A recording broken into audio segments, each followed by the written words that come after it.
Let's talk a little bit about Barcelona then, if we can, Alex, because latest reports look as though Oriol Romeu is set to join the club. He'd be the fourth signing of the summer for them and is set to be a replacement for Sergio Busquets, an ideal backup, according to these reports. Is that the case?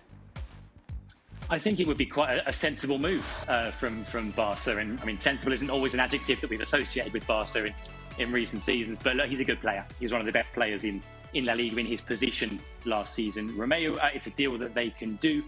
In terms of can he be a replacement for Busquets, it sort of depends what we mean by that. I guess, can he kind of replace the Busquets of the last decade, who's been one of the most important players in Barca's modern history? Well, no. But can he replace the Busquets of last season, or even the last couple of seasons? Absolutely, yes. And maybe, I think he could even be a little bit of an upgrade on kind of that latter era of Busquets. He's a player who's had a bit of a strange career. Of course, he's a player who knows Barcelona well, Romeu, because he came out of the Barcelona academy. He went over to England, joined Chelsea, spent much of his career at Southampton. I think he's peaking a little bit late. I think he's playing his best football now at 31. And like I say, he was exceptional for Girona last season. Of course, Barcelona is a massive step up, but they are looking to improve the squad, strengthen in this position in kind of a smart way, not spending big. There are some big alternatives. You know, Xavi loves Zubimendi of Real Sociedad, for example. It looks like that deal can't be done. So like I say, this might well be a sensible, fairly affordable, which is crucial for Barcelona as well, alternative. And with Gundogan coming in, that has come in, that's a lot of names that we're seeing in the middle of the park. So does Romeu start? No, he does not. However, it doesn't mean that it's not a useful signing for Barcelona. And to Alex's point, Oriol Romeu was surprisingly good for Girona last season. And in the games against Barcelona, Romeu was really, really good, which I think helps his case. Now, in terms of what he can offer this team, depth and strength in depth, which at times Barcelona has been short in terms of those numbers. So I don't see him as a starter. He doesn't get in the team ahead of Frankie de Jong, Gundogan, Pedri, Gavi, so on and so forth. In terms of a holding midfielder, yes, he's a natural holding midfielder, but I think Xavi is moving away from that specific way of playing, of depending on one guy and one guy only to be an outlet, in this case, Sergio Busquets. Romeu can play a position, but I think we're going to see a Barcelona team that potentially will look more like a double pivot in front of the back line. That double pivot being Frankie de Jong and Gundogan a little bit further ahead than de Jong, and of course Pedri ahead of them. You're looking at me. What are you looking at me like that for? Double pivot. Double pivot. Oh, we were talking about double pivots the other day. You like that? Kate and I had a conversation the other day about double pivot. We did have a little talk about the double pivot, and it wasn't Stevie's favourite, should we say. That's the case. I've actually seen some reports that, it could be a little double pivot. Oh, well, Stevie doesn't like it, for Barcelona, but we know that Stevie wouldn't like that. But what the feeling there in Barcelona, anybody would be worried about him coming in then, Alex?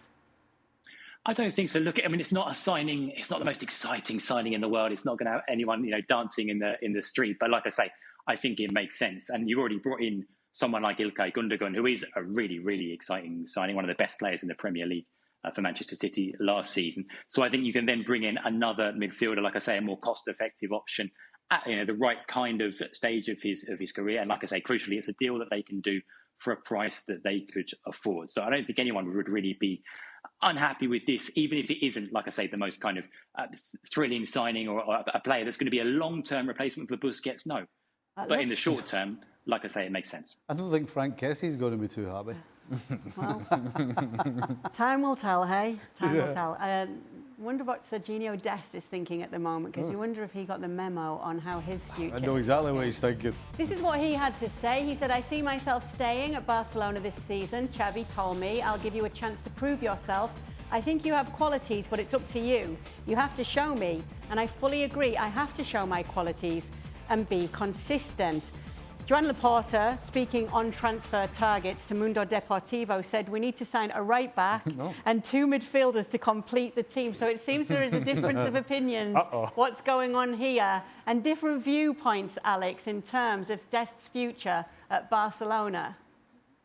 Yeah, I think Dest is saying what he you'd expect him to say and what he has to say. And I think Xavi is saying what he has to say as well, which is, we'll give you a chance. Let's see what happens in pre-season. Maybe you'll surprise me and impress me. I think Dest does have some of the qualities that Barca are looking for in a right back. It's just that he never quite convinced when he got those opportunities previously. And the club, as you heard there from Laporta, have been very open about looking to strengthen in this position. I guess Dest's hope might be that the club either aren't able to strengthen in that position, they can't get the right player, or they can't quite afford the player that they want, and maybe he ends up in a position where he's getting some opportunities. But I can't quite see it. I have to say, he's a player that's like I say, never entirely convinced in a Barcelona shirt, even if he's got some of those attributes, especially going forward. That is the kind of thing you'd expect to see from a Barcelona fullback.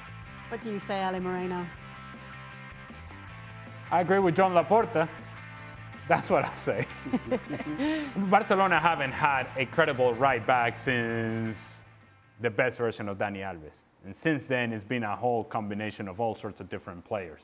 Sergino Dest was supposed to be potentially, maybe, an answer, or at least a project, and wasn't the case.